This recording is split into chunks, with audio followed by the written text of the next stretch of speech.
We're not the same, y'all don't think like this. I stand up straight, y'all don't breathe like this. Mean what I say, y'all don't speak like this. I am gone, a guide of nothing ever. We're not the same, y'all don't think like this. I stand up straight, y'all don't breathe like this. Mean what I say, y'all don't speak like this. I am gone, a guide of nothing ever. What's good, everybody? It's your boy ExurtBeatz. Special, it's your boy ExurtBeatz, co-host Blonju, DJ Kaushun, Genesis to God. Special guest today, Jerome Duffy, my square root brother. And he is dropping an album, or an album is releasing today on SoundCloud and his YouTube, My Blood, My Flag. Before we get into that, brother, before we get into the breakdown, tell us a little bit about the album, the process, and the journey making it, and ups and downs, and all that stuff. Yeah, so first of all, thanks for having me on. I appreciate y'all. But this album came about in 2020. At that time, I was doing nothing but just ADOS hip hop songs, and at that time, my routine or my work habit was just I was making beats all the time, and then whenever one clicked, I just write a rap to it, and usually I would end up recording 1 to 3 songs per month. ExurtBeatz, baby. On a good month 3, on the slow month 1. So Okay. over the course of maybe 2 years, not even 2 years, like a year maybe, all these songs accumulated, and not all of them made the cut to the album. There's actually a lot more that didn't make it. But Interesting. These ones I felt most proud of as far as production quality, and I felt like they went more together, more cohesive. Yeah, definitely. I mentioned that. All right. Rome, how many songs you got in the cut? Like, what did you make? Did you make 20? Did you make 25? Did you make 35? Like, to get to the 12 that ended up being the record? That's always something just from a production value standpoint that I'm curious about. As far as just ADOS related songs, probably around 20 maybe. Okay. Nice. But I'm always doing like Buddhist hip hop songs too, so that would be a separate category of other material. A separate category, just okay. I don't know if I'm gonna release that. Obviously, I'm not gonna release it with this, but I don't even know how I'm gonna be releasing music moving forward, because it's like there's 2 separate Jeromes. There's Jerome the ADOS, and there's Jerome that does Buddhism, and it's kind of trying to figure out how to meld them together. I would say that the Buddhism isn't lost in the perspective of this record, just, shortly speaking. Like, I agree with you that, out front in terms of surface and ostensible value, it's obvious what you're talking about, but your Buddhism isn't lost even in this record with some of the wisdom. So, I think just as you grow and keep sharing your art, like regardless of the platform or how you release it, the process of sharing it shows that all of those things are kind of coming aligned for you. And I think it will only align more and more in terms of the relatability and the wisdom that you convey through music, which is so priceless, man. Like, it's hard for, artists to do what you do, man, and make it listenable. And, I saved it. Like ExurtBeatz told me last week, he was like, don't listen to immerse yourself in the project right before the show. So like, you had sent it to me a couple weeks ago and I didn't get to it. And the last 48 hours, I've got, I'd say 2.5 listens now, in a 48-hour period of the entire record. So I've really, and it plays right through with a lot of heavy material, but sonically it's extremely, I think, even more worldly and spiritual than just the ADOS message. The ADOS message comes through strong. It's definitely the crux of the record, and speaking about historical context in America over the last 401 years, as you say multiple times on the record.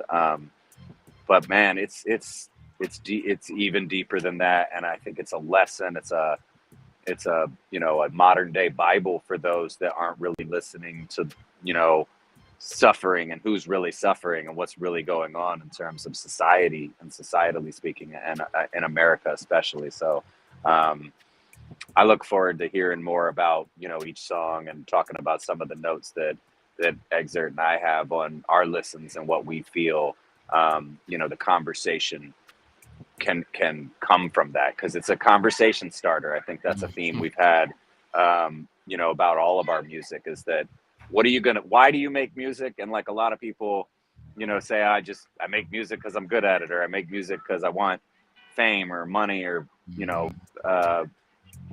prominence in some sense. But like I always say, I make music because it's a conversation starter, and it leads to action, and it leads to depth of critical thinking, and things societally that we can help each other evolve, and really work on the healing aspects of these traumas that we're talking about, and we'll get deeper into that through this conversation. But man, it really exudes a spiritual depth that I think can help at us, and validate the cause, and really elevate the conversation to a point that people can understand. Like you and I've been talking about this for a couple years, so I see the value, and I understand the cause a lot more than I ever did. I was reverse indoctrinated by some of our peers that have a different opinion, as we've talked about, and we'll get more into it. But man, I commend you to just as a whole, the project as a whole, and the way it comes off, like super, super digestible and relatable, even to those that aren't in your exact shoes. So I can't say it enough. I commend you, and I get to that point of empathy, and it's painful for sure, but it's also a place to really crack the foundation and rebuild it. It was good. Jen just popped in. Ooh, God, you hear me? You there? Peace. Yeah. good, Jen. All right. What's up with it? I was just listening to it. Nice. Let's jump into it. Yeah. With that being said, what songs did you want to play, Rome, or did it matter?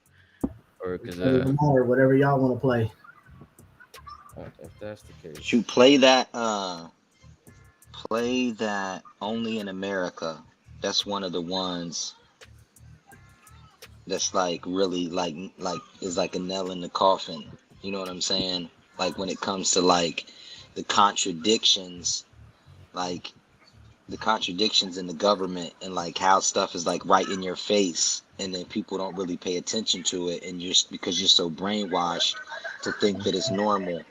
And he just, the highest crazy. level of lyricism. That's the one that's set up. Nice. That is also the one. That is the one beat. I will also say Jerome made all the beats on this record except for one, and I believe this is the one beat that he did not make. Is that correct? Yeah, this one was made by Den.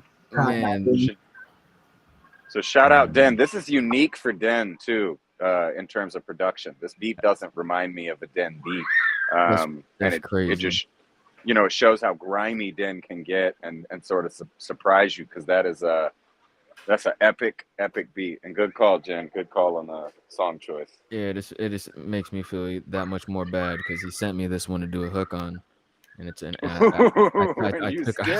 took a minute. You skipped class. Wow. You missed out on an opportunity to be a part of history, man. Correct. I know. I wrote that in my notes to make sure I didn't forget to say that. So this is song 10 off of My Blood, My Flag by Jerome Duffy.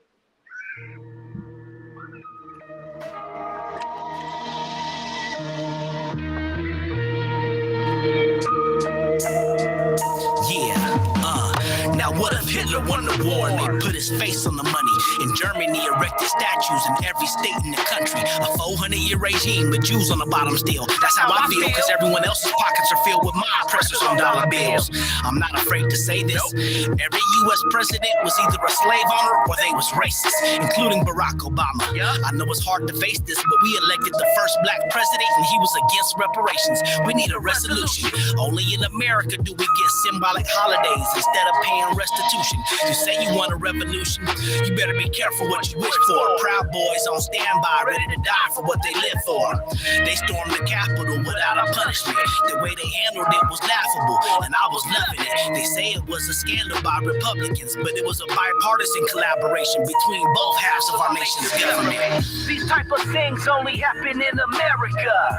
My people living trapped in America. They got the deck stacked in America, but only if you black in America. These type of things only happen in America. They don't cut us no slack in America. People don't know how to act in America. It's time to take back our America. Only in America. We still got racial barriers to block the people who built the country, but welcome immigrants with open arms with no regards for life. They use mass hysteria to give misinformation. They let COVID spread faster than malaria. What makes it scarier is Karen calling the cops can get a black man shot just for daring to walk the block. But what makes it funny, the founders of Black Lives Matter still making money off of dead black bodies to make their pockets fatter. What if Confederates were treated like war criminals, the same as Nazis instead of glorified war generals? Only America would allow traitors to keep their flag, give their resources back so they can brag and let them keep their bag. This economic genocide is racially driven. Segregation, they draw red lines around the places we live in and won't hesitate to pop me if I step out of line. But I'm just an angry black man. I must be out of my mind. These type of things only happen in America. My people living trapped in America. They got the deck stacked in America, but only if you black in America. These type of things only happen in America. They don't cut us no slack in America. People don't know how to act in America. It's time to take back our America. Only in America.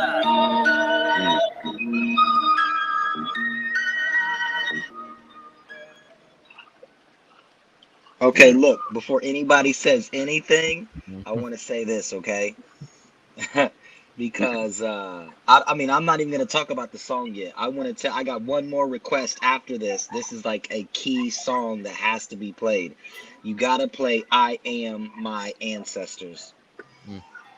Those two songs right there are like the alpha and the omega of the album, because the one is like, yo, this is what it's really like in America. And then if you think that it has no relation to black people, then listen to I Am My Ancestors. Like, you know what I mean? Like, I Am My Ancestors is like, this is facts, this is scientific, because he's talking about epigenetics. You know what I mean? And he's talking about passing on like that cultural influence, which gets ingrained into the gene. So even if you do get set into a, you know, like economically, if you do get the same start that someone else that is not, you know, descended from slaves gets, even if the laws and everything was fixed for you, you would still have this limitation. You see what I'm saying? And then this is how it is in America. So it's like those two songs right there are like key songs. Right, a key line in the song 9 is what you're talking about. Yeah. I Am My Ancestors, and a key line in that song which speaks exactly to what you're saying, Jen. He says psychological trauma still remains. It corroded my brain. So, you know, reparations being a start, you know, to balancing out economic inequity, you know, to a large degree. But yeah, we're dealing with a lot more epigenetic trauma than you know, a lot of us are willing to admit.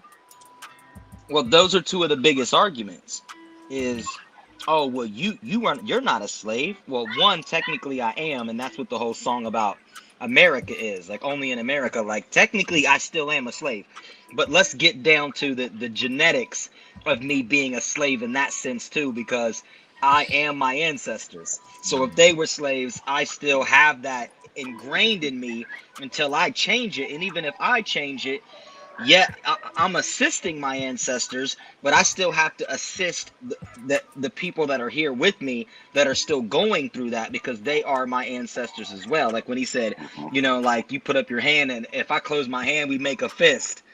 You know what I'm saying? Like, so it's like that's one of the big arguments that people have. You're not a slave. Well, I have slave trauma. You know what I mean? It's in my DNA. Even if the United States wasn't the way that it is now, even if it wasn't, I would still have this trauma. And it like kills that whole argument. You know what I mean? Because it's like, wait a minute, this is, and then he lets you know, like, this is scientific fact. This ain't a fallacy. This ain't some fictional shit that I made up. This is something you can research. You know what I mean? Yeah, I mean, you would never say that to a Jewish person. Exactly. And the funny thing is, the Jews were the first people that I seen recorded that they did that study on, from the Holocaust survivors. They did the epigenetic study on them to show that they were still having trauma inside of their DNA. So if it can happen to them, and you got, like you said, you won't say it to them because of the political backlash you'll get, but they were used as a platform. So it's like, you can't say that that's not true either, because that was the people they used the study on. You see what I'm saying? So it's like if someone says, oh, well, that ain't real, epigenetics is not real. Well, they used it on the Jews. You want to get some Jewish backlash real quick? You know what I'm saying? Like, because they were the people that they used it on. So I'm just applying it to other scenarios. Right. Well, as a, you know, born Jewish person, non-practicing, I use that in terms of the, you know, connecting the empath trauma, you know, and across these conversations. It's not, I think we get in a situation where we start quantifying trauma, and then that creates confusion, and then we, you know, forget to uplift those who are truly traumatized. And I am not, you know, in a trauma competition, but something, you know, that I can say I have experience with directly, having lost, you know, bloodline family members in the Holocaust. So, you know, it is scientific fact, Jen, like you said, and like Jerome points out in the song. You know, none of us would be here without Jerome's ancestors. Like none of us. And, you know, Jerome is America. It's not even about, you know, there's a lot of racial conversation too, where you can't escape the conversation of race, but then race is a social construct in the first place, but we have to deal with it, you know, in the microcosm that is the last 400 years. So, you know, we may say things even on the show tonight that semantically seem a bit disjointed, because we talk about race and then we talk about, you know, spiritual equality or equanimity, you know, on the spiritual side. And that's kind of, you know, where we're going in terms of being and becoming, or becoming to being in this conversation. We have to face the most traumatic situations to do anything, you know, to be aware of how to connect through the emptiness and that void. So let's listen to song 9 and then continue the conversation. This is Jerome Duffy, Wait, My Blood, My Flag. Oh, what you got, Jerome? Yeah, before we move on from that, I want to say, just before we move on to the next song, I started out the song by saying, what if Hitler won the war? So that's exactly how it is. Right. And I meant to say, you use that analogy multiple times very well through the album. It's not just on that song. I heard it at least one other song, maybe 2 other times, where, you know, we're comparing, because that narrative, you know, we won the war, Jews got Israel, you know, there is this, you know, uplifting of the Jewish population that has not happened, you know, in other situations like ADOS members. And I think that's a, you know, like I said, from the standpoint of having the conversation on my end and epigenetics, it's a great analogy and it needs to be spoken on, and it's some serious ass shit. And you do it so eloquently, bro. And I commend you on the analogy, because it gives us a place to speak from and know what we're really dealing with, because it's some gut-wrenching shit. And I'm not trying to, like you said, it's not like a struggle Olympics. I Right. do it just to try to get people to understand where I'm coming from, because a lot of people try to say this was the past, you can't compare this to the Holocaust. But in my eyes, from my perspective, Hitler did win the war here in America. That was white supremacy. They won They got their face on the money. They got their statues everywhere. Just, I mean, like you said, every president is either, you know, a slave owner or a racist, and including Barack Obama. Like that is, Everyone. and that's the machine. That's the machine that they built so that even Obama had to sit there and play politics and act like, you know, that was okay for him to be against reparations. Like it's mind-numbingly ironic. And, Well, you know, go ahead. it's even deeper when he's related to a lot of these guys. He's affiliated with them on a genomic scale for one. Okay. Mm-hmm. And then so slave mastery is also in his bloodstream. You know what I mean? And next, I always used to say this too. He was one of the greatest black puppets they ever used against black people in the United States. So I don't want to sit here and act like he had to play his part, because he played the part so well that I can't sit here and act like he wasn't actually a part of it. You know what I mean? It wasn't like he just was like, oh, you know, I'm a really good person, I'm just going to play my part. No, I don't get that from him. I mean, oracally, I picked it up from him from the start. Like, this dude is a part of this process, and he's not just some good guy they picked. Right. And when you do some research on the guy, you realize he's related to these guys. He's Right. having family get-togethers and dinners with them, laughing about, you know, like the shit that they've done. And once again, it's not about, you know, demonizing people or making people seem evil or, you know, Right. greater or lesser Right. in a Right. spiritual sense. It's about identifying the issue, identifying the problems, and exposing the problem, not necessarily the people, because they're just conduits. You know what I mean? At the end of the day, I can't hate anybody. You know what I mean? And I know that, you know, Jerome, he's a practicing Buddhist. He doesn't hate anybody. He doesn't Right. despise anybody, and he Right. doesn't have those racial biases. But at the end of the day, it's going to be perceived as a racial bias from a racially biased person who can't accept that they're a part of the problem. And that's like that's why like this whole project is so dope, because it can come off that way if you have those biases. When I'm listening to it, I don't get that. It's like Right. listening to a history book. Right. You know what I'm saying? And it's Correct. giving the raw and the rugged version that you never got in school. And you know what I mean? I'm listening like, yo, we need to have this dude on Jimmy, you know, like the late night. We not every Right. show, like, I don't Right. care if the guy's racist, we need to have him on the show. Like, if the host is racist, we still need to have Jerome on the show. Like, I'm thinking of ways to like get him exposure, because I'm like, yo, this is like a teaching mechanism that we could use universally. And I'm not even sure if he cussed on the project. Nah, You know what I'm saying? nah, I didn't. Okay, then. Yes, it's I listened to like 11, I think 12 songs, and I just was like, I gotta hop in before they go one without me. But it was masterful in every way. And if you're an artist and you claim to be, you know, like if you claim to be a revolutionary or a spokesman for this type of stuff, if you're not inspired, then you're probably envious or insecure because you didn't take it this far. You know what I'm saying? Like, Or you it just don't want makes to you admit, realize or you just don't want to admit that you didn't know what you were talking about all this time. A lot of people, exactly. when they spoke to the truth, they get their ego is hurt because they think, oh, I thought I knew it all, but they don't want to admit it. No, exactly. Yeah, and you expose a lot of that stuff. Like, and it's not like you're like dogging anybody. It's just like, yo, this is the truth. You know what I mean? This is how it is. Just like the song where you talk about the homeless, angry black man. Like, that's just like a prime example. It's like, oh, well, if you don't believe me, check out this story, because even though I made it up, it's real. Right. You know what I mean? It's real and it's universal.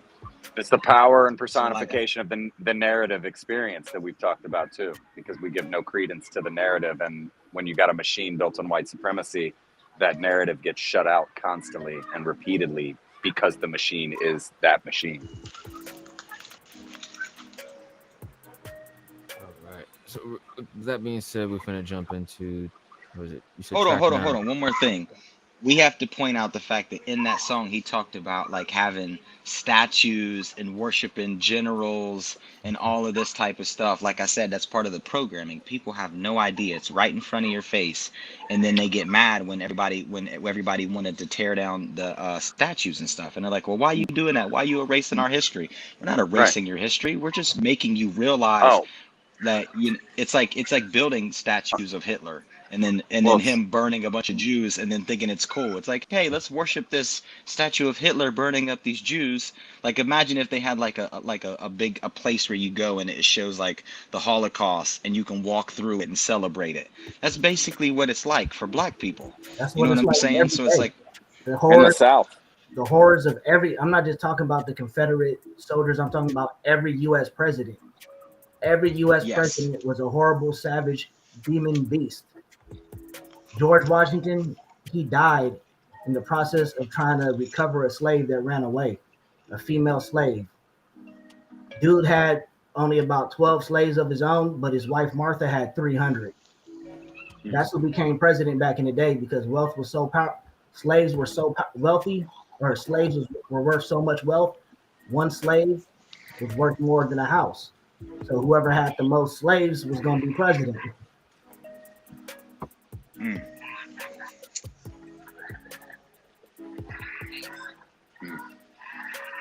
Yeah, that's heavy.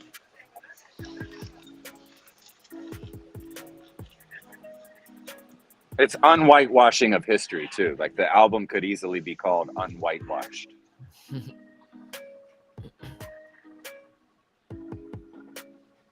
Yeah, see, this album is like a listening to it over and over. It's like I feel like I'm watching a TV show. It's like every song is like a new episode, and it could be from like the video creative standpoint. I come from, but I've got like ideas for different videos for each track and each song. Some of them are just standing at a podium, just talking to people, just talking to the cameras, you know. Some of them just like old school, you know, like old school hip hop ciphers. You got a DJ in the background, cameras on set to black and white mode, and you just rap into the camera. What is it? Everything about this album, from track 1 to track. Everyone keeps. I heard Genesis said something about track 12, and yesterday on the Hayru show they said something about track 12. I only have 11 tracks, so. Me too. Yeah, because at the last minute, like a week ago, I decided to go ahead and just do another song because 11 just seemed hella odd, and I realized I called it "My Blood, My Flag." I just wanted to tie that in and close it out with a song title. Nice.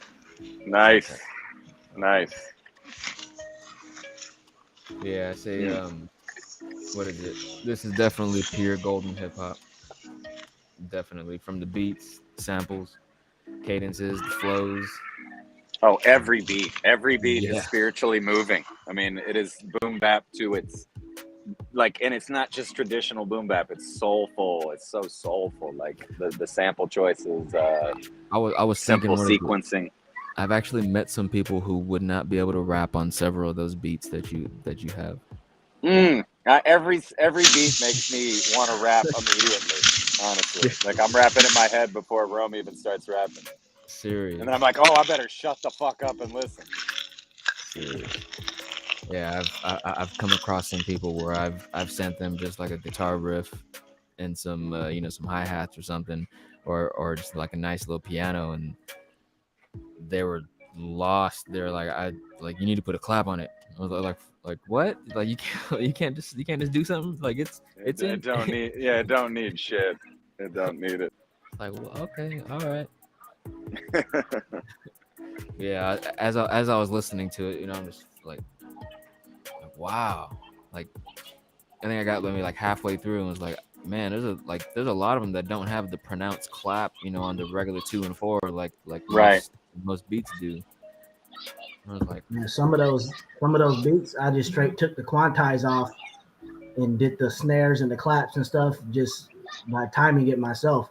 Because when I did have the quantize on, it sounded like hella robotic, and I had to like play. And on Ableton Live, you can like go through the whole track and you can like play the whole track live. Nice, Rome. That gives it a much more organic feel for those Mhm. simple sample sequences. That explains a lot. Mhm. That's a good trick too for producers. Take your quantizing off and get your snares and your hi-hats a little bit into just live space, somewhere near the 2 and 4, and it'll work even more beautifully. Yeah, or it's gonna sound like they just programmed on the fucking grid. Yeah. Beep, beep, Yeah. beep, beep, beep. Yeah. So this is definitely an emotional roller coaster from track 1 to track 11. I will say this too. Sorry, Exurt No, Beatz. go ahead. It doesn't take energy from you. You know, there's a lot of music you listen to and you're tired, you know, and with the subject content, you know, I knew it was going to be heavy. I was almost intimidated about it before listening to it because I know Rome so well. And I was surprisingly uplifted. You know, I didn't feel heavy after listening. I felt inspired. I felt moved. And I felt, you know, mentally really clear in the sense of understanding where Rome's coming from, why he's using certain words or certain semantics in certain contexts, and really referring to a lot more than even the words he uses. You know, I think we could talk about this album forever, but he never says. It made me listen more. He never says white privilege, and as the white Jewish guy in the room, he refers to it many times, but he never calls it out because he's not in a judgment, you know, quantifiable war game. This is about the experience of American descendants of slaves, and this is about what has happened in America the last 400 years and why, and what we need to do about it. Go ahead. And to touch on that, I noticed he does the what is it? Let's be specific, and then he says something, you know, like I noticed that was like a theme, you know, throughout the album. I heard that in several songs where he'd say something in the second verse, he'd, you know, like he'd take what he said in the first verse and break it down and then say let's be specific. You know, it's like, if I'm not mistaken, I'm pretty sure he said that several times. I mean, yeah.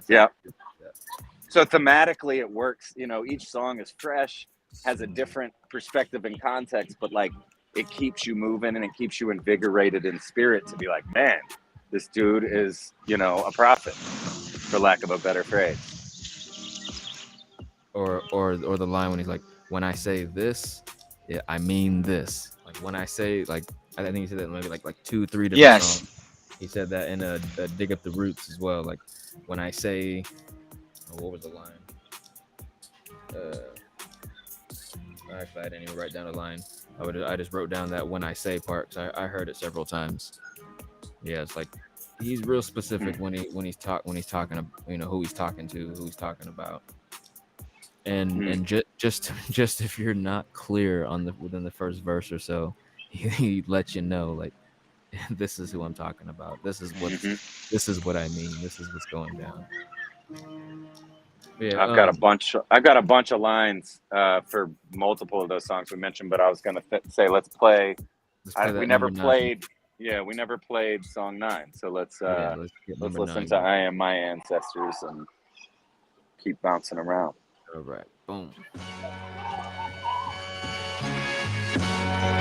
Damn.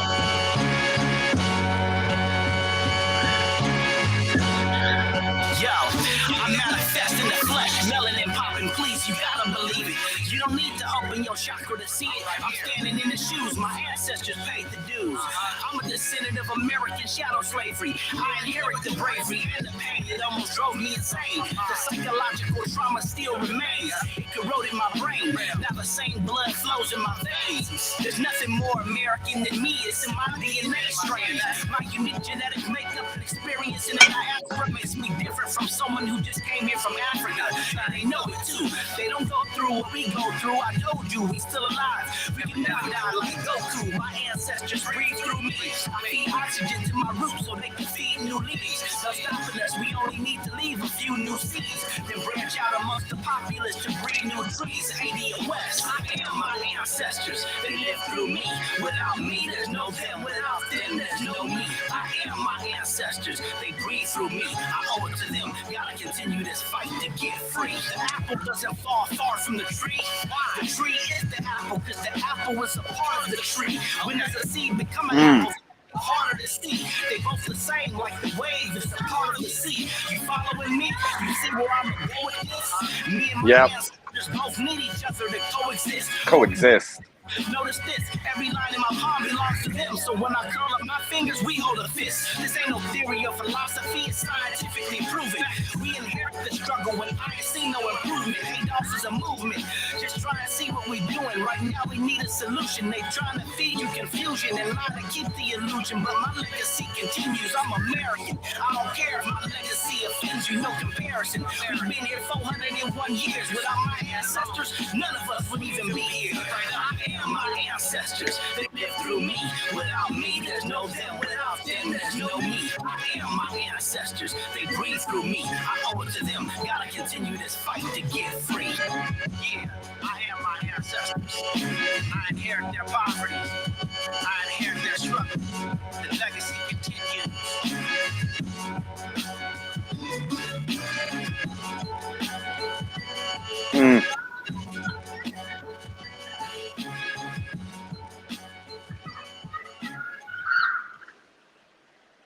The tree is the apple because the apple is part of the tree. That was some Buddhist shit, Ron.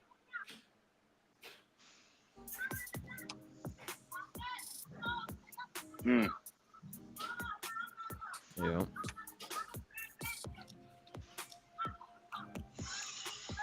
Clear. I say it's clear what you were saying in the song, but what inspired you to write this particular song and then explain it the way you did?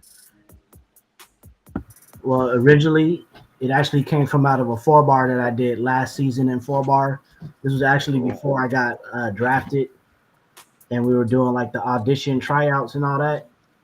And there was an Ill Mind beat, and I did a 4-bar to that, and that was it. The last 4 bars of the first verse, where I'm like, wow, you plant seeds and spread new leaves and all that. That was actually a 4-bar. And then Ron. I ended up making the beat, and then the beat was dope. So then I was like, I can do the 4 bars I did last week and turn that to a whole verse and then do a whole song. Nice. That is beautiful. Shout out 4-bar. Yeah, shout out 4-bar. Variants.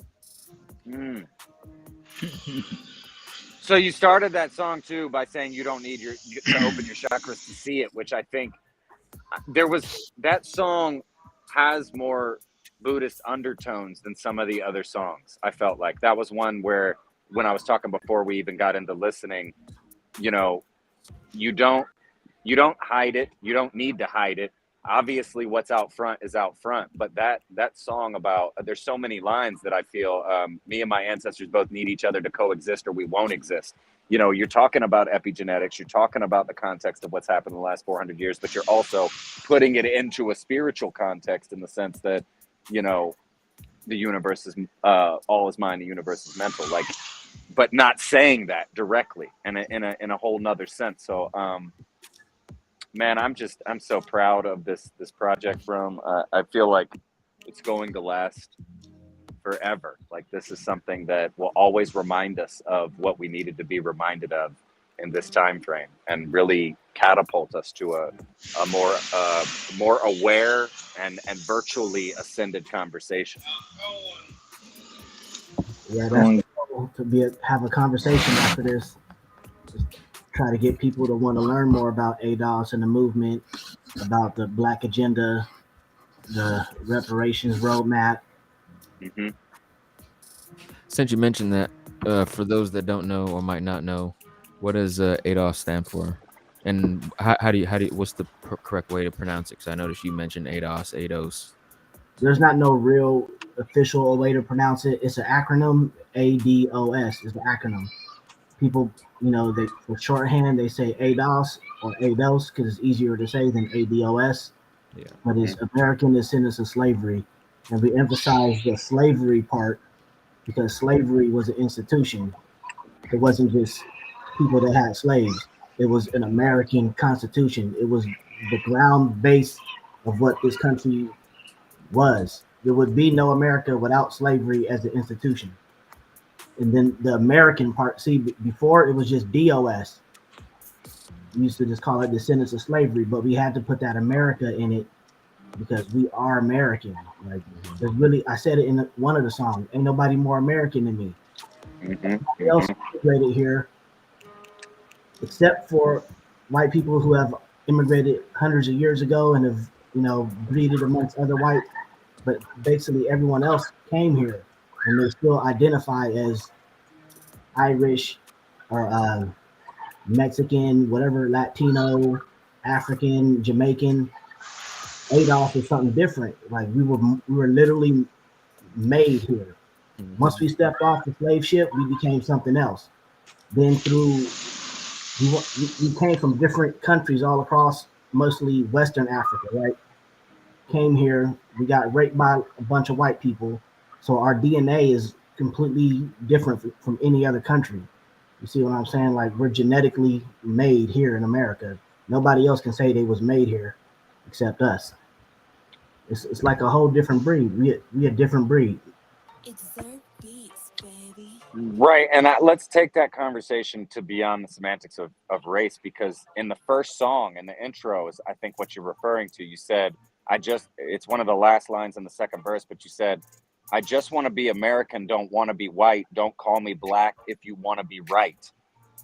Let's talk about the context of that statement, because like I've said throughout the show, someone could get confused listening to the conversation because we're going from spiritual, genetic code to what is the, racial construct experience over the last 400 or 500 years, societally speaking, in America. So I know, I don't take pride in my race, nor have I ever. I've always found that absurd. I always, thought about humans as humans and looked to those humans who are being, marginalized, traumatized because of whatever it may be, race, religion, belief. So as an empath and a conscious, aware being, energy in a body, I want to say, like, and Jerome, you refer to it on the album too, about being colorblind. Like I was raised to be colorblind, by white parents who didn't really know any better about white privilege. They were loving people. My dad was born in the 40s. My mom was born in 51. They were super liberal, super caring. They were definitely not racist, but they wouldn't have understood white privilege because they were so indoctrinated in the system. So they wouldn't have been talking about it when I was growing up. But, I learned in my... They were lied to too. Right. Their parents, they was taught, everything we got on our own. Really, they got it from the government. Right. And again, it's like subversively ignoring the fact that if you're white, you're privileged, regardless of your trauma, your struggle, and that fact that you never mentioned directly on the record, and in an American context, I think you refer to it and insinuate about it many times, and in a healthy, most respectful, tasteful way possible, given the trauma and the depth of the, experience that we're talking about. So when you say that line in the intro, can you kind of try to put together what I'm talking about, where, we're having this, racial experience, but on a spiritual level, it's also deeper and shallower than that if you really step back and micro it. Because what would you want to be called? Because that would be my question. Like American, like, is that the answer, or human, or and that's kind of my question. Yeah, American descendant of slavery. That's what we want to be called. I got you. I want to be American. I don't want to be white. That's just saying that to be American is synonymous with being white. See what I'm saying? They made being being American is automatically associated with being white. Even when people immigrate here, they don't.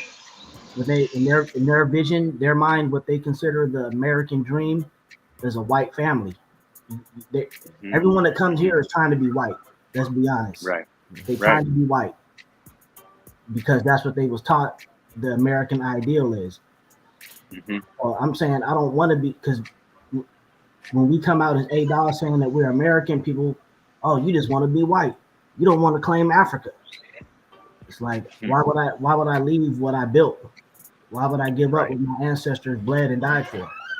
Exactly. So I think call me black if you want to be right, because you can't just call us black because that ain't specific enough. But go ahead, Jen. Yeah. Right. I think that like the deeper aspect like that Blonju was looking for is like, and I'll simplify it this way. You know, we talk about the all, or the, you know, the ultimate state is unconditional. And then we talk about the condition. So ultimately we're all unconditioned, but in an unconditional state there is no experience or perspective. You see what I'm saying? So in the experience of conditionality, he's speaking about a specific condition. Just like a prophet always comes from amongst the people. So Buddha didn't become Buddha and then go clear across the globe to go teach someone else, even though his message was for everyone. You see what I'm saying? So it's like, in the state of this condition, him being born with this genetic predisposition derived from this specific condition of American descendants of slavery, he feels like it's his duty to specify and to talk about the plight of those people that he was born amongst. You see what I'm saying? Because as a condition, he would have inherited that trauma, and he would have inherited that experience, and he would have been able to embody it and translate it to those people, and then that message will also carry over, because it's you know, it's ultimately about reaching the unconditionality, or becoming aware of the unconditionality, but you have to transcend the condition. The only way to transcend the condition is to speak about that specific condition that one was born under and meant to transmute or uplift in that sense. So so it's like, you see what I'm saying? So it's not about, you know, it's not about race, it's not about color, it's not about creed, it's not about any of these things ultimately, but it is from the standpoint of, how can I perceive the unconditioned if I'm so conditioned I don't know what my condition is? You see what I'm saying? Yes. I can't transcend the condition without exposing it. You see what I'm saying? So that's exactly what he's doing. Yeah, that's Buddhism basic 101, Four Noble Truths. Suffering exists, the cessation of suffering, and how to put an end to the suffering. Most people, ordinary beings, don't even realize that this world is full of suffering. They only experience it in relation to themselves in slight doses, and then when they die, or when they get close to death and realize they got to leave it all behind. Yeah. And you're speaking about the specific suffering of a specific people, which, like I said, you inherited as a sentient being. You inherited that genomic imprint in this lifetime, and obviously this is your purpose, to facilitate that message through these people's specific suffering. You see what I'm saying? And then it transcends. Once people get it, it transcends all of those barriers that people will have as a bias, those bias barriers. But first, we have to, it's like, you know how, like, you know, people will talk about spirituality and then they'll say, well, I don't get into that. I don't get into, you know, this and that. And, you know, they don't want to specify. They want to be general. But we're not going to solve general problems, or we're not going to solve general problems without dealing with specifics. You see what I'm saying? Yeah, you're not gonna close the gap between American descendants of slavery and everyone else by implementing free healthcare for all, or cancel all student loan debt for everybody. That's just gonna or make it about class instead of race. Well, you speak about that on the album several times in terms of policy, Jerome, and I think that's the key. You talk about, you know, all policies are built for white America and the equivalence of America and whiteness, and not just white America. Everybody gets policy except for ADOS. Right. Everybody gets specific policy, but when it comes to policy that we could be a part of, they try to call it people of color or diversity or minorities, and then they say, so hey, for black people too. Like, no, everybody's a minority, even a gay white man. That reminds me of women. song 6. You ain't my ally. So I think we can talk about song 6 based on what we're talking about right now, because correct me if I'm wrong. You know, song 6 to me is a direct commentary on exactly what we're talking about, policy going towards everybody but Ados, you know, and, you know, even directed specifically at affluent immigrants who come here, you know, get policies in their favor, basically play the, you know, I don't know if Uncle Tom is the right word, but they come here and they play white, you know what I'm saying? So they get policies in their favor. They haven't suffered or struggled like actual ADOS, you know, lineage people. And they did have suffering. Their suffering occurred where they came from. So America doesn't owe them. Right. America owes us first and foremost above anything else. But also, it ain't just the affluent immigrants, it's immigrants in general who come here with the intention that, look, nobody comes here to be on our side. Everyone comes here for a better life for themselves. They left because they didn't want to fight for it in their country, because they know America, we already done did the fighting. We won the battle. Adolf fought and won it for everybody. So they come over here and they get to eat the fruits of our labor. To the victor goes the spoils, but we the victors. Yeah, you always remain in the back of the line. Right. And one of the main lines you say in that song is, "You're just another blackface brought here to replace me." And that's really speaking to exactly what you just said. And or don't pretend to be my brother, man, and come up with another plan that's underhand. Well, and the most poignant thing you say there at the end of the song is, "Stop trying to speak for me, because I would never try to speak for you." And that really, you know, I tread carefully when I speak on these topics, because this is something I don't want to be speaking for you. You know, I don't have that exact experience. I can only think about it from a spiritual ether standpoint, or like I said, from my epigenetic standpoint. So, you know, it's about platform conversation starters, giving you, you know, a relatively safe platform to speak your mind and your experience and your heart and soul. So I really think, again, that song specifically, and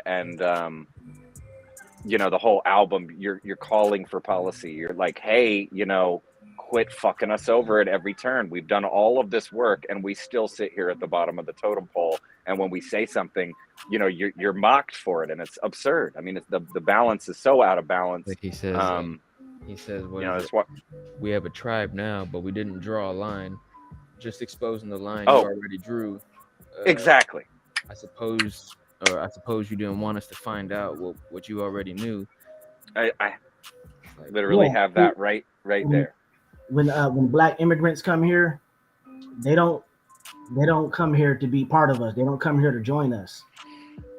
For the most part, there's some do, but those are the allies, though. See, I don't want people to get it twisted and think that ADOS is xenophobic, because we're not. We got people in the org, people that's high up making major moves in the org. We got white, we got right, we got Jamaican, we got African immigrants, we got right. It's an all-inclusive movement. But yeah, you should just go ahead and run that. Yeah. Let's play song 6. Song 6, You Ain't My Ally.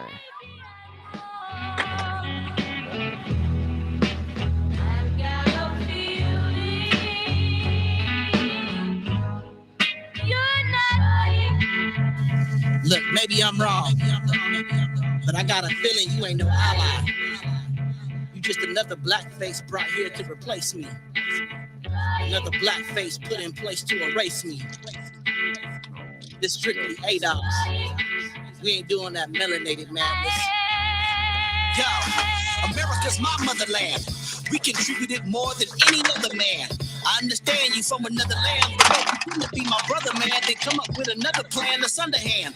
You came here with your hand out, but don't want to shake my other hand. Now you trying to eat the fruit from the trees of my roots that my ancestors planted. You traveled across the planet to take advantage of access that we was never granted. The victor's supposed to get the spoils. You just barely got here after we fought all the battles, and now you getting spoiled. It's my DNA that's in the soil, from bloodshed and bones buried after lifetimes of turmoil. You don't know the term loyal when you you come to compete. Even though I'm the bottom cast and you from the elite, I can tell by the way you speak and the things you tweet. You don't come to stand with me, you come to stand on me and extend your reach. You ain't no ally, you ain't my brother. You just another black face put in place to erase me. You ain't no ally, you ain't my brother. You just another black face brought here to replace me. You ain't no ally, you ain't my brother. You just another black face put in place to erase me. You ain't no ally, you ain't my brother. You just another black face. But if I get to preaching in these bars, I'ma burn those mics. I see you reaching for the stars, but you ain't earned those stripes. That's my flag, and I'ma finally claim it. We didn't have an identity till we finally named it. ADOS, now you calling us xenophobic? Even though it's you who's divisive and indecisive when it comes to which box to check. I stay cool, but I lost respect. And if you see me in public, it's ADOS written across my chest. Yes, we have a tribe now, but we didn't draw a line. We just exposing the line that you already drew. I suppose you didn't want us to find out what you already knew. You might have sold us. That's why you owe us. I mean, at least be honest. You wouldn't be here if it weren't for our sacrifice. You need to pay homage. Just let me do me, and I'ma let you do you. But stop trying to speak for me, because I would never try to speak for you. You ain't no ally, you ain't my brother. You just another black face put in place to erase me. You ain't no ally, you ain't my brother. You just another black face brought here to replace me. You ain't no ally, you ain't my brother. You just another black face put in place to erase me. You ain't no ally, you ain't my brother. You just another black face.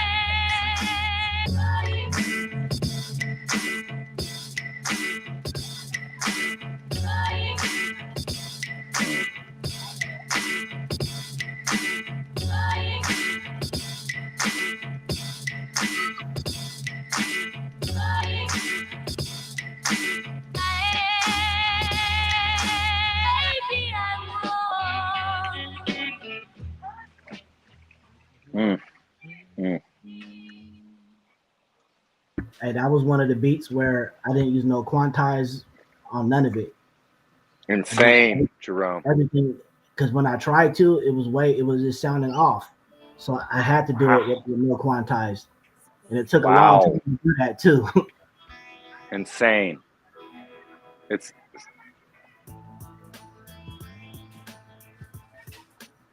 yeah, man, I said, I know there's a lot going on now with this whole replacement theory with the Buffalo shooter, but really, white folks ain't being replaced. It's ADOS who's being replaced. And the reason why I say that is because they allow black immigrants to be called black. They can check the box African American. They can get the affirmative action slots and that was set aside for us, so that say, oh, we had a black president, but he might be black, but he ain't ADOS. Or we got a first black this. We got a first black this. Or we got plenty of black people working here, but they're not ADOS. So that's why the specificity matters, lineage matters, all that.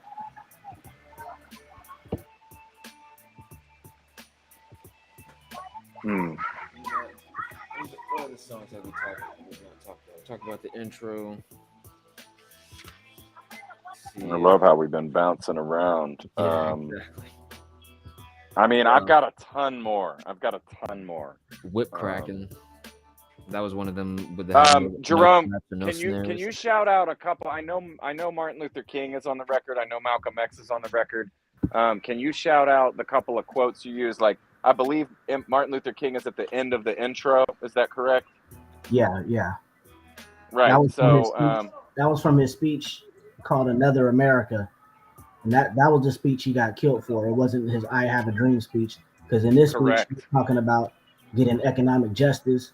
And as you know, he's planning the march to get reparations. So that was why he was killed, for trying to get economic inclusion. That was the last piece of the puzzle, but it never got put into place. Yeah, exactly. He said there were two Americas. He talked about even the metaphorical context of how things called black get called ugly or negative. You know, he talked about the way they infuse the words semantically, you know, with energy to, you know, basically keep, I mean, I don't even like saying, you know, keep black people down, but yes, you know, on a specific level in America, that's what we're talking about. And he started to speak it, you know, he said it out loud, and you're right. That was it. Once he called out that you know, income gap and obviously societal racial situation, they're like, oh, well, we got to make sure he's not here anymore, or he's going to fix that. You know, Yeah, and that's the machine. I mean, you know, the government had to be involved in his death. it's still to America's. Like I was Right. last week when I was at work, customers was asking me about Juneteenth, like they never heard of it. Like it's been a holiday literally since a year after slavery ended. It's been a holiday. How do you live your entire life not knowing this? Because you don't have to live my America. You live in your own white America, completely segregated, separated from us. You go to different schools, you work different jobs, you live in different areas. You don't even gotta watch. You ain't even gotta watch us on TV no more because they ain't got no black shows or no black movies at the movie theater no more. You ain't gotta affiliate. You can just completely. And now they trying to wipe us out of the schools, talking about you can't teach race in school no more. You can't talk about Right, which is the one thing they should be teaching in terms of critical race theory and the indoctrination of the system. And when we talk about whitewashing history, you know, we've got a curriculum that's basically cured by 99% white people. It's built to indoctrinate everybody to keep white privilege in place. And I mean, it's absurd the way that, you know, we're having this conversation. It seems very logical to us because we analyze these things from a logical and empathic sense. So we're really putting, you know, two and two together in that sense. But, you know, we're still on the outside in terms of the conversation. There's so many people stuck in the machine and stuck in the indoctrination process. So, on both sides. I'm right. And I'm right. I'm honored to be here with you guys. You know, I want to help vault the conversation as much as I can. And from a humble place, like, I don't mean, you know, any kind of, you know, credit towards me or anything that I say to help foster the conversation as much as for the collective and, you know, anybody we can each one teach one. You know, it's like there's open minds, there's open hearts, there's people on the fence, and they just don't have the information. They haven't been disseminated. The information hasn't been disseminated to them. So that's what we're doing. A lot of this information was not even brought to light until recently. As far as like Correct. Federal Reserve data, they didn't have the wealth data back in the 70s, 80s, or even the 90s. Like a lot of this is brand new, and it's right now the biggest fight that we have as ADOS is convincing our own people this is the right way. It's like Matrix Part 1. We don't. Right. ADOS is we in Zion right now trying to unplug people, but our own people they caught up in this whole. We got to work hard and hustle. We just got to buy black, do black business. We got to go to school, get a good education, stop being lazy. Not even realizing all they're doing is reinforcing white supremacist talking points. Correct. It's like running a 400 meter, but we're starting at the 380th meter or something, and then it's a race. But if it's a race, we were the shoes that was used by the white racers to run the race. We were the shoes, and now you're trying to tell the shoes that's been torn up and beat up that they can run a race. Or that's why I don't really like the race analogy. It's not right. I got we you. were the tool that was used to build this. It's not like we was just waiting to get our turn. Like, no, you fucking used us. Right. Just like with the Monopoly, they use the Monopoly analogy. It's like, imagine if you get to play Monopoly, but somebody got to play and buy up all the property. Like, no, imagine if you was the motherfucking pieces on the board being told to play a game when you are the pieces on the board. You see what I'm saying? Like, yeah. That's a great analogy. I can certainly empathize with that. We still ain't even been allowed to play. We ain't been allowed to participate yet. Our citizenship means nothing.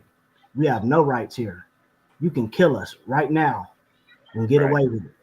You could say anything you want about black folks right now. No repercussions.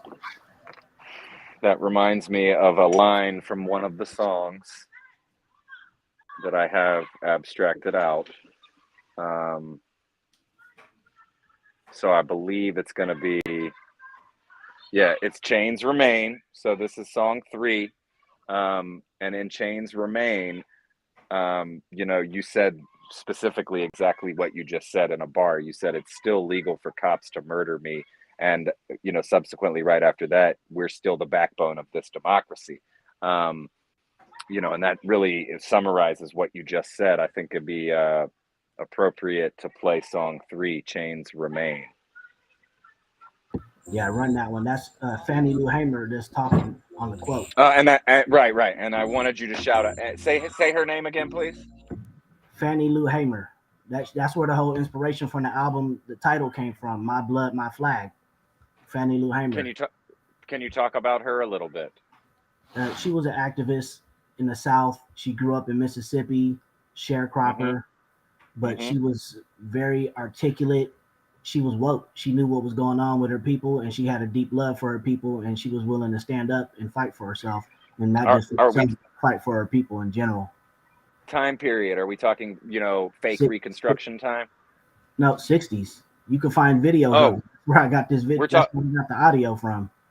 Oh wow, we're talking 1960s. Yeah. Okay. And is she still alive? Nah, but they got a statue of her. Where you said from Mississippi? I think it's in Mississippi. I'm not sure. Okay. I just I'm learning every day. I'm not familiar with her. I wasn't familiar with her too until I got with ADOS, and beautiful. I'm telling people like ADOS is the red pill for Black America. Like everybody else been running around here talking about Black excellence. We gotta start our own nation. Like, no, we already got a nation. Why would we? Why would we want to give up what we built? That white America would want nothing more for us to abandon this country, abandon the flag. That's why we claim the flag, because that's ours. You think white supremacy don't want you to have that flag? Right. They don't. They don't want you to be American. But go ahead and run that. People is not just walking up like they used to do in the past, walking out, shooting a man down or getting maybe 200 or 300 people carried out. The speed is crazy. It's in a smooth, settled way. Chains add to it. They let you starve to death, not give you jobs. These are some of the things that's happening right now.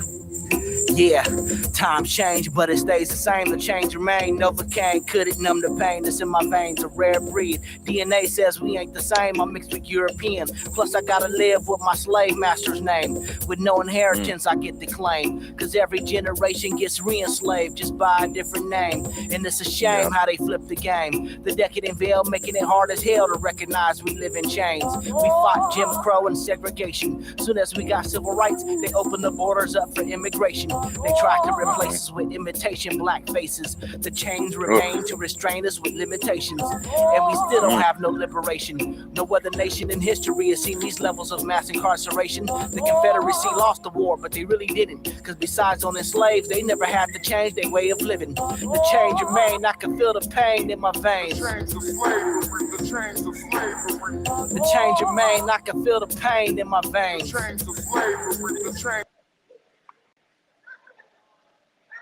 My veins. The chains remain, I can still feel the pain. Look, we still looking for the promised land, we never made it.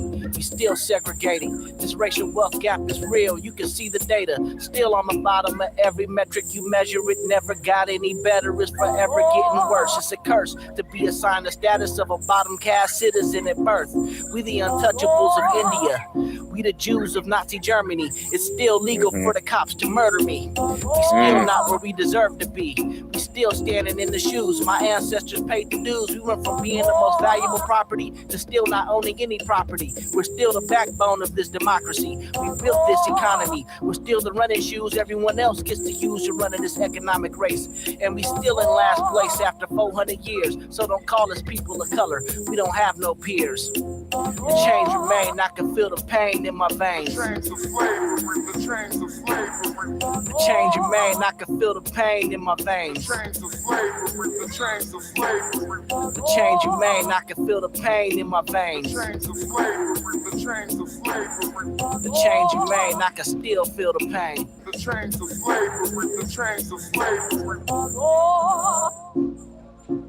My God, you see, the flag is drenched with our blood.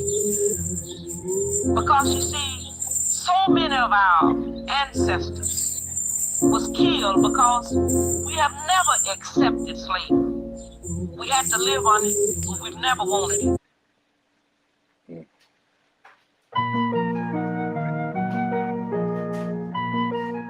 ExurtBeatz, baby. Decadent veil, making it hard as hell to recognize we live in chains. So the decadent veil, that's black celebrity, black entertainers, black athletes. So our co-founder Antonio Moore, he wrote an article back in 2016 called "The Decadent Veil" for Huffington Post, and that's where he explains that whole decadent veil. They use in media, they always put images of us that are not only are they unrealistic, they're completely false and made up. Like Cosby Show, it's not attainable in any reality. And he did another article called Cosby Show Dreams, where he broke down that particular house, that brownstone house in Brooklyn, would not have been attainable even if you had a doctor and a lawyer, in terms of the down payment, the mortgage. You know, it's like completely made up. Like they make this shit up to make it seem like, oh, all you got to do is go to school, do what you're supposed to do, and you can be like this. Or even the show Blackish, he did another article about that in that neighborhood in real life in LA. With the job they had, they wouldn't be able to afford that home or send their kids to that private school. But also the black celebrity, black entertainers, they make up so little percentage of us. It's to the right of the decimal point. It's less than 1%. And a lot of the wealth data, they're not even included in it because they're so far off the charts of the data that they're so disconnected from the rest of us that they don't even live. Just like we were talking about Curry Goat the other day. He's so far disconnected, like he ain't part of this. Right. And because we had that decadent veil, we can't see. But it is starting it's to be revealed. Go ahead. It's like if somebody posted a huge fish from a lake, but they know how many fish are actually in there that are that big, and maybe the fish ain't even from that lake. You know what I mean? And they just post it like, yo, I caught this fish at this lake. So everybody goes out here fishing in this lake, but there are no big fish in that lake, or there's only like 5, and they know that. They documented it because they feel it. You know what I'm saying? And it's like a pay lake.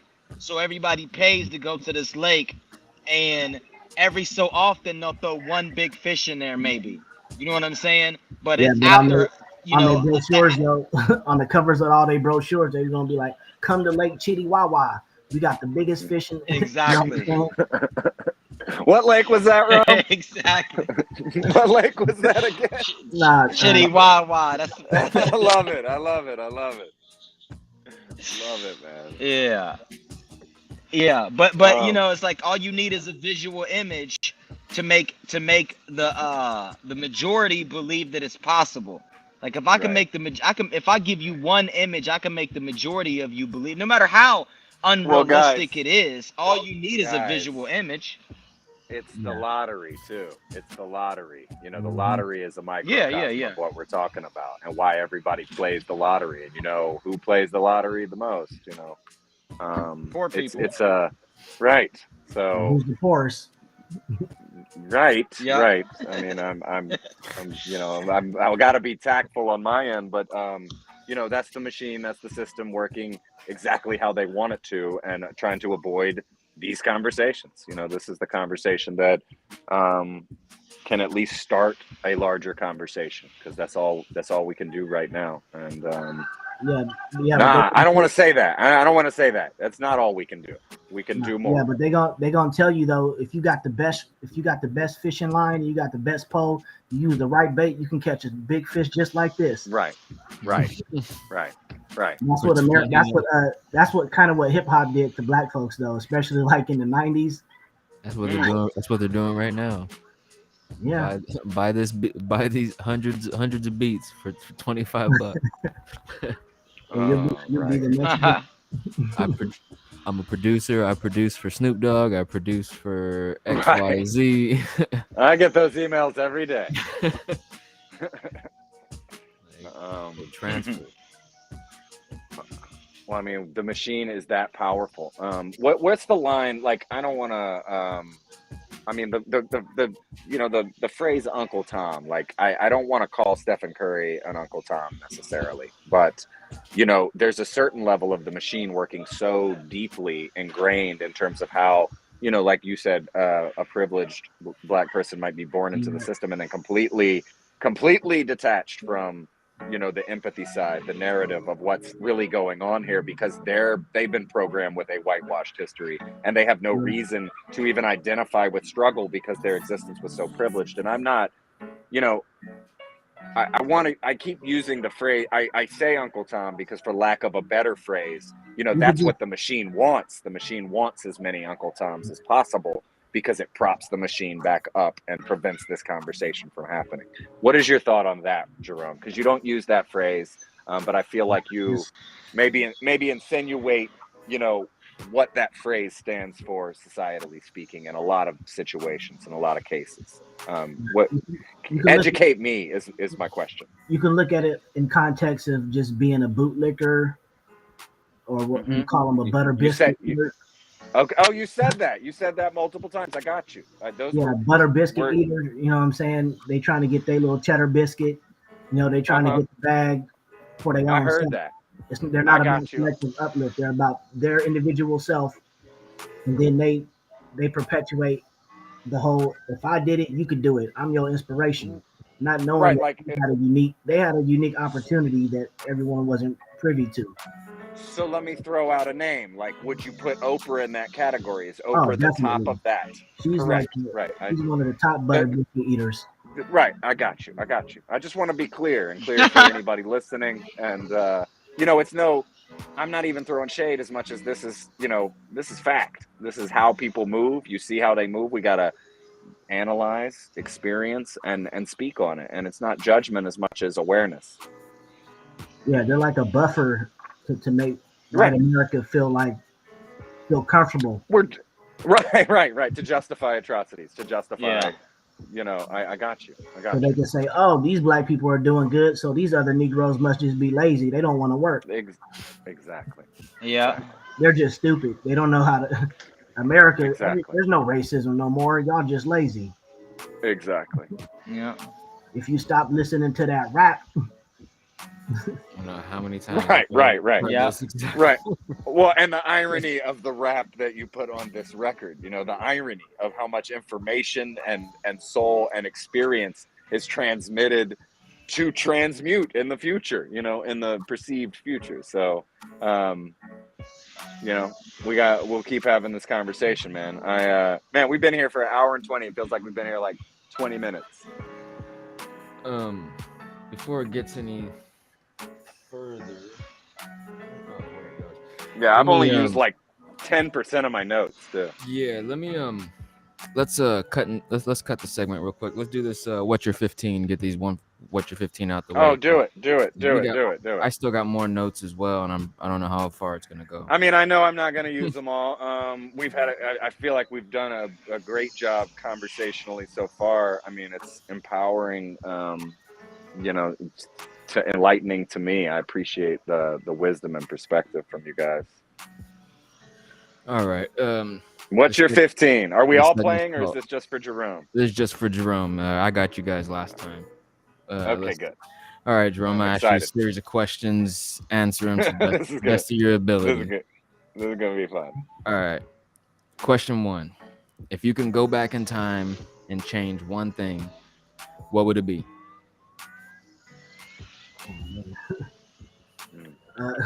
I don't know. That's too hard. I'd change everything. No. Everything or nothing. Yeah, that's what it is. It's either everything or nothing at all. Correct. Exactly. Yep. Let's go. Number 2. What person from the past would you love to see living today? Shakyamuni Buddha. Ooh, nice. Let's go. What's the first thing you would do after winning the lottery? Don't know. I don't even like to have that kind of dream and imagination because I don't play the lottery. I don't plan on winning it. But if Yeah, I I don't. can, I don't play it either. Nice. Okay, let's go. If you could snap your fingers and learn a new language, what would it be? Mm, Chinese, Mandarin, Nice, mm. nice. What's the most exotic animal you've tasted or you've eaten? To the vegan, to the guy that hasn't eaten meat in 10 years. But he's eaten meat before. I didn't meet before. Uh-huh. I guess I would say scallops, maybe. Mm. Okay, let's see. What's your Scallops. favorite? I don't think I've ever had a scallop. What's Go your ahead, favorite sorry. cartoon?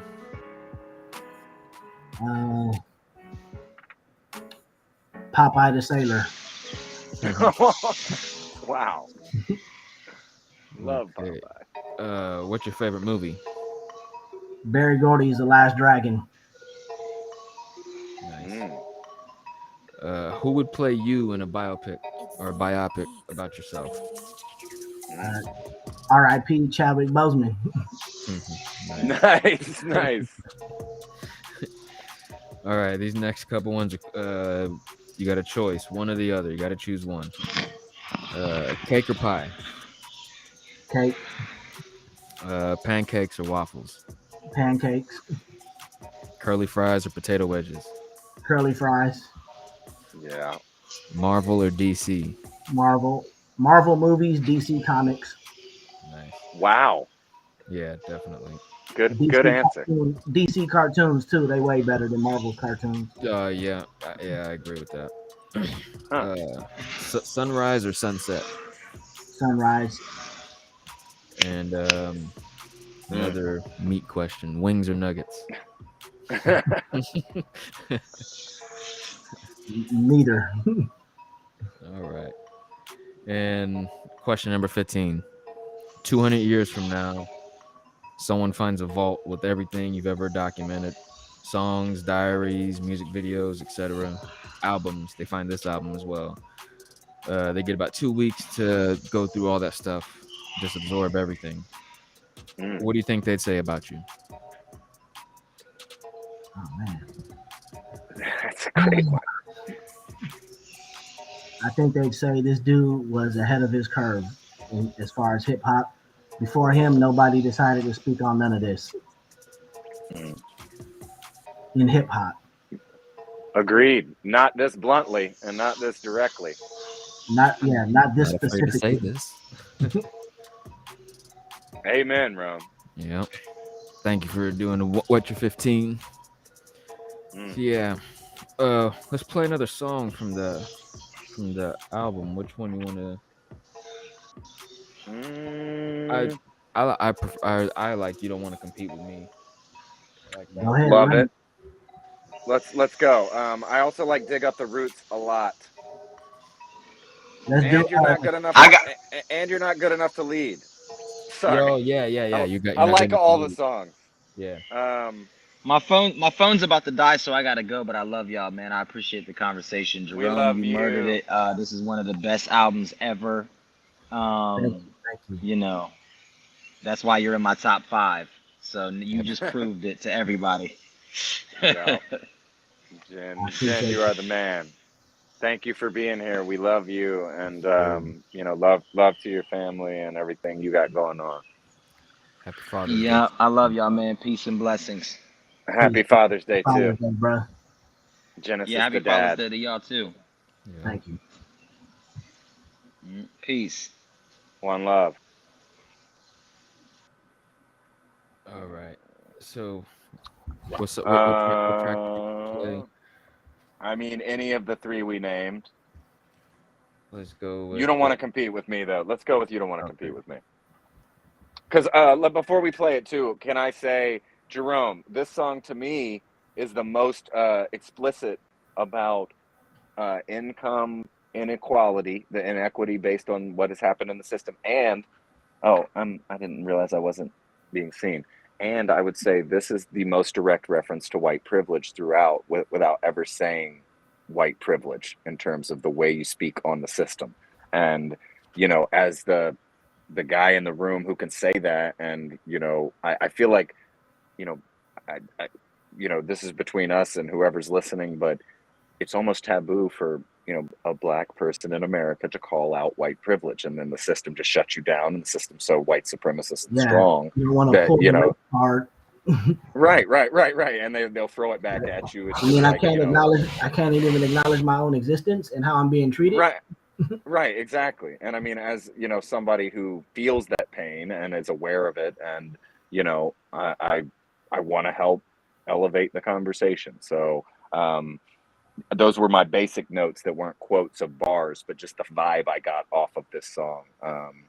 And it's a lesson. Like I said, this is a unwhitewashed history lesson for anybody who's wants to help, you know. And I think there's more people out here who want to help, want to learn, want to unwhitewash their programming, you know, even more. And that may be not just white people, you know, it's all people, it's Americans. It's how we get back to, you know, Jerome is an American first, and that's what this is about. Like salvaging what that word means, because America, I don't take any pride in that word because of this historical context. We've got to you know, heal this genetic trauma, and it can't be done overnight, and it can't be done with the snap of a finger. So let's run that song and you know, poach a few bars from there and converse a little bit more, and maybe wrap it up after that, because I know we've been going for a while. But let's run it. Right now, America is sentenced to slavery. We dealing with economic genocide. We stand in the shoes of multiple generations of poverty. See, all y'all non-ADOS folks, you ain't built like this. You ain't big people, you big people, you don't want to have to go through it. If you have to live like me, cry. If your ancestors had to live like mine, that would have been in your bloodline. If you had to be slaves, y'all would have never survived. After 400 years, we still here, we still alive. You ain't built like this, because you don't need to be. For you, opportunity comes frequently. I gotta work harder than you to get what you attain easily. That's why you locked us out. You don't want to have to compete with me. I mean, it's almost like you can't understand it. It's all the little things on this planet that you take for granted, like having 2 parents and 4 grandparents, all passing down in life transfers of wealth. But somehow you convince yourself you did it by yourself without the help of no one else. You're so full of yourself. While you were pulling yourself up by your bootstraps, I never got a pair, because I was the boots that you got to wear. You don't want to see me shine, because you don't want to compete. You don't want me to get mine, because you don't want to compete. You don't want to see me eat. You rather see me on the street. You don't want me to be free, because you don't want to compete. You don't want to see me shine, because you don't want to compete. You don't want me to get mine, because you don't want to compete. You don't want to see me eat. You rather see me on the street. You don't want me to be free, because you don't want to compete. Now all the failures baked into my slice of the pie. But that was just the crumbs that you tossed to the side. Only a few boomers could take advantage. It was barely enough to make a sandwich and share a few bites with their kids. Tough luck for the grandkids, there's no more left for sharing. At a time when millennials are living off of their grandparents. Imagine if you had to make it all on your own with no help. Imagine being black to the bone. Us working the same job as you taking a loss. Because if I was white, you know they would have made me the boss. You dominating everything we do, and you don't want to lose. You like it the way it is, so you don't want to change the rules. Admit it. If everything was equal, you wouldn't be able to take it. If we switch roles today, you wouldn't be able to make it. I'm trying to break it down as if you don't understand it, but you do, because it's going exactly the way you planned. You don't want to see me shine, because you don't want to compete. You don't want me to get mine, because you don't want to compete. You don't want to see me eat. You rather see me on the street. You don't want me to be free, because you don't want to compete. You don't want to see me shine, because you don't want to compete. You don't want me to get mine, because you don't want to compete. You don't want to see me eat. You rather see me on the street. You don't want me to be free, because you don't want to compete with me. New research finds class matters a lot less in America when it comes to economic mobility for black males. Income inequality is often cited as an important factor in holding people back. But a new analysis suggests black boys and black men face economic disadvantages even if they start off from a similar point of income and wealth as their white counterparts.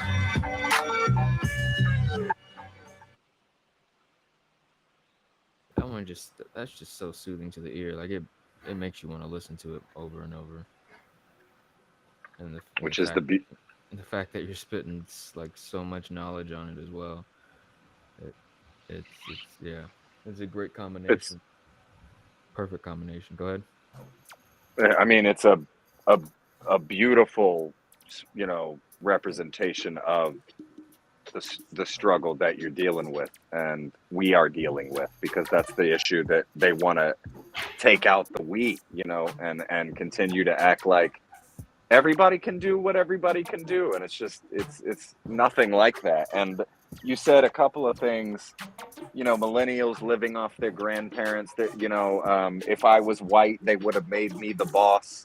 um and I really, we know these things are true, and we know you're experiencing that type of inequity just because of the body you find yourself in the country that we find ourselves in. So um the other thing is, the title of the song, "You Don't Want to Compete with Me," has to do with keeping, policy and white privilege policy in place. And it's a lot about what we talked about, in the earlier part of the show, with the machine being so strong. Every time, a black man, strongly, passionately, and logically, says, I think we're entitled to reparations as a member of ADOS, you get shut down because the machine is working that strongly against you. And Now our biggest fight is against our own people who've been so indoctrinated. Well, They don't even think they don't think it's possible, and they don't understand the dire need for reparations. They think that we're good without it. They really don't know. We about to be extinct like the dodo bird. It's not gonna. I give it like maybe. So the Federal Reserve a few years ago projected that by 2053 all of Black American wealth will be at zero, and that was before the pandemic. Right now, the middle black family is worth $1,200 if you take away all of our assets, which is like depreciating assets anyway. And I'm talking about like the car, the couch. That's basically all we got that has any value. So the bottom 50% of black households combined negative $250 billion. You combine all the wealth of black American households, it's $6 trillion. White folks are at almost 127 trillion right now. Well, and not even a gap. No way you can close it. So, reparations and policy to protect us. Right, and and protect us is kind of the phrase that I was going to, everything else is working against you as well, in terms of the police force, the drug laws. Everything in a poor neighborhood is built to keep you indoctrinated into, oh, well, I'm just going to have to sell drugs, and then you're beat down by a police force, and then the drug laws are so extreme. So it's just a vicious cycle that from all of those angle. Variables go into keeping the inequity in place. Yeah, I understand. That's why I said, if you had to live like me, you cry. You would cry. You would want to kill yourself. White folks would really want to kill themselves if they just Freaky Friday had to live like us. It'd be mass suicides. And that reminds me of a movie that you actually just hit a nail on a head.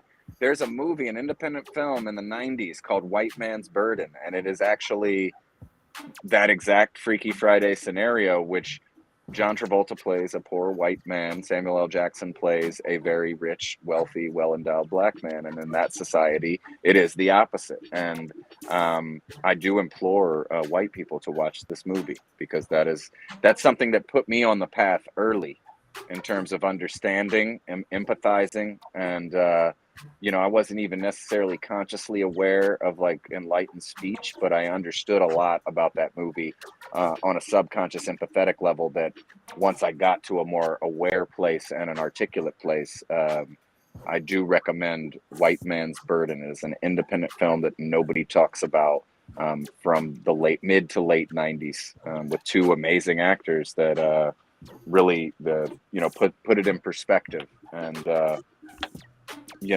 it's a lesson in empathy. And I know I can't just be like, hey, empathize, because it's not, like we said, it's not a snap of the finger situation, but the conversation is the conversation, and that's better than sitting quietly or taciturn and letting a system continue to ravage our brothers and sisters in terms of the human sense. So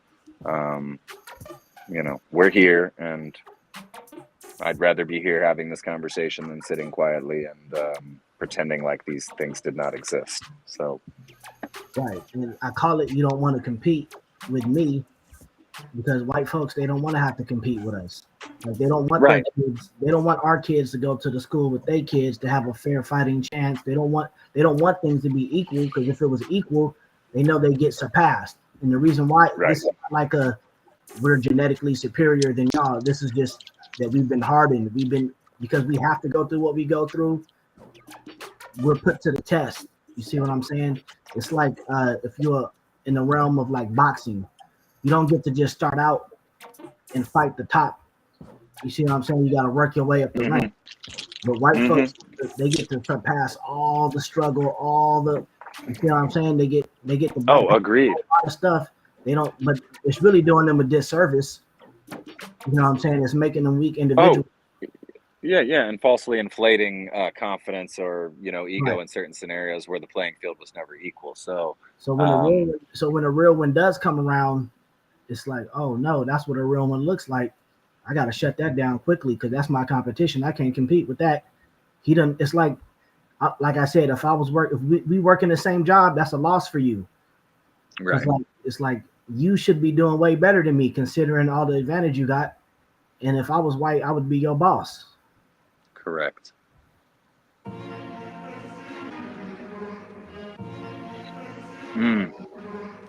Hey, shout out to Rudy too, bro. That's the homie. He was in our first rap group when me and Exurt first started out rapping together. Sloppy juice. Awesome. Beautiful. Yeah, man.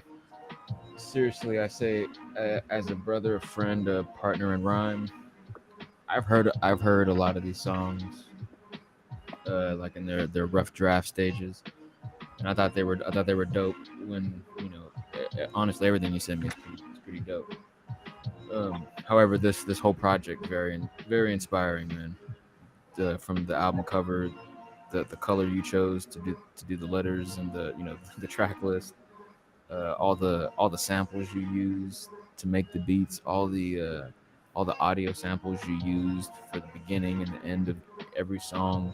It really meshed and blended very well. Very cohesive album. And it's like Jen was saying before he left that you're on his top 5. I was like, this project is definitely on the top 5. And I say next to our album, You Do the Math, and Space Rhyme Continuum. Those are all dropped just this year. So yeah, I can't compare it to anything. It is such a comprehensive, historical, emotional yet logical overview of what's going on in America. And like I said, it's a quintessential tool as far as the musical piece itself and everything that's packed in it to start the unwhitewashing of history. And I don't, for lack of a better phrase, I call it that because that's how bad it is. And I do what I can do, to invoke the conversation in a respectful way, but it's almost time to get even more disrespectful, and we really have to be respectfully disrespectful and yell this shit from the top of the damn roofs, because it's gonna take that. It's gonna take repeating the message, when you're working against such a large, powerful system of indoctrination. It's gonna take an equal and opposite force to really massage the ether, massage the energy, and create an open channel to the frequency of awareness and the frequency of the struggle. Go ahead. This is like the you seen Doctor Strange Multiverse of Madness. This album's like the Book of Ashanti. Yeah. I have not. Like, this right here will stop everything. It don't matter how many people use the dark hold or they use Nice. all these Nice. rap songs. The Book of Ashanti is gonna stop it all. This that's what this is. That's what I feel like I found. Like it's like this is like I'm stressing on a test, and then I go walking, and I end up finding like a notebook on the ground, and here's all the information that I needed for this test. Like, oh my God, I'm gonna take it, I'm gonna study this, and then I'm gonna pass it around and show everyone.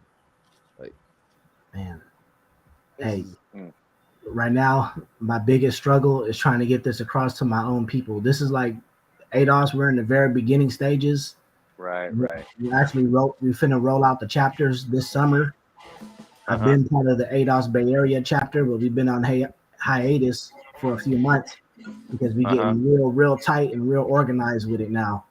We got Okay. policy team, we got media team, we got outreach team. It's finna go Okay. down.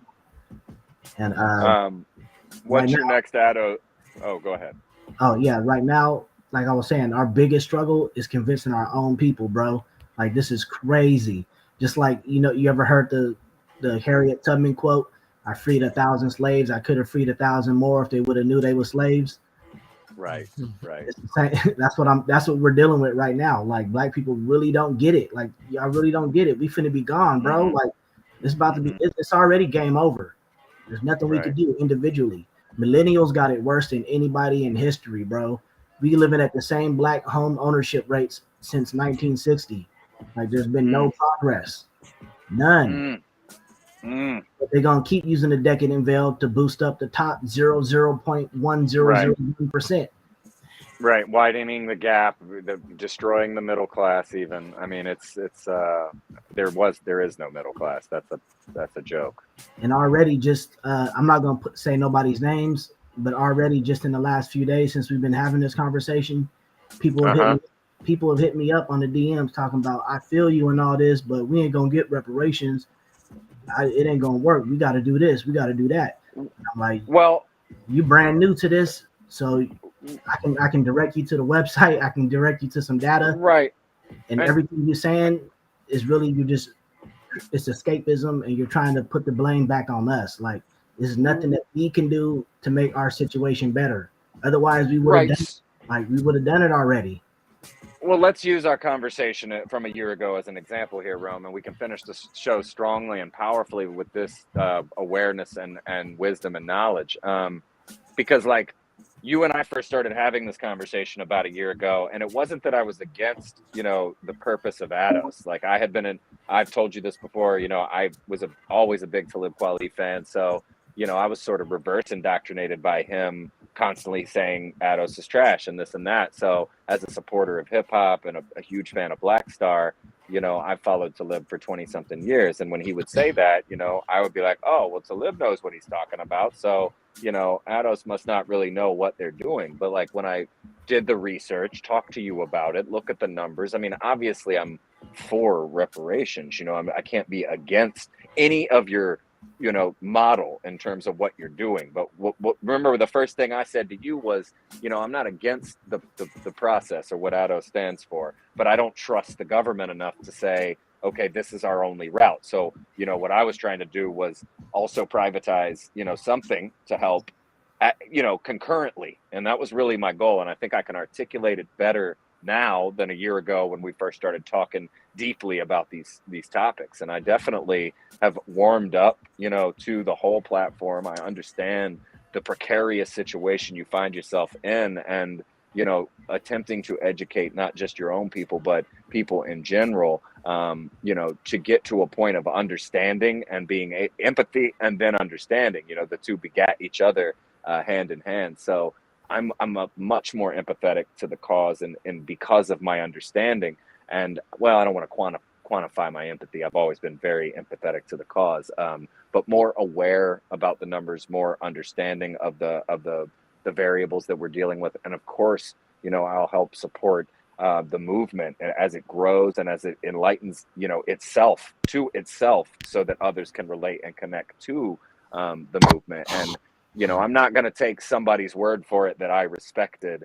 I find myself, learning a lesson from the way we talked about it initially and how I approached you, because I wasn't anti-ADOS, but I definitely came off, kind of like what you're fighting with now, even with whether it be your own people or whether it be, other open-minded individuals who are just like, oh, Rome, man, give up that fight. Why are you doing that? Like, obviously, I wasn't ever trying to say give up that fight. I was like, I want to be more clear. And I also, I still am not against, or I'm for coming up with alternate scenarios as well that can help vault the conversation to a point where, you know, the government's got to do some shit. You know, we've got to turn this around, because it will never, you know, we won't be able to heal anything epigenetically without some responsibility by the American government to really understand why America is who it is, built by, you know, your descendants. And I will say that, you know, our descendants from a human standpoint, but your descendants from the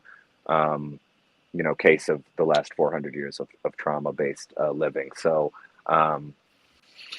man, we need to continue this. You know, just because you dropped an album today and we celebrated Juneteenth with, you know, as open-ended of a conversation as possible, you know, to put the information out there. This is something that it can't just be on Juneteenth. We got to celebrate Juneteenth every day.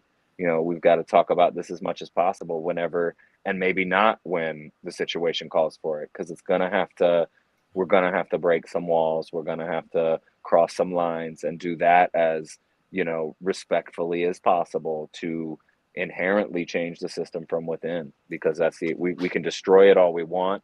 But we're going to have to transmute it and transform it with information and soul and energy, like what you brought on this record. So thank you, you know, for educating me. Thank you for sharing this type of information and soul through your art. Like, it's so rare and it's so beautiful at the same time, regardless of the trauma and the struggle.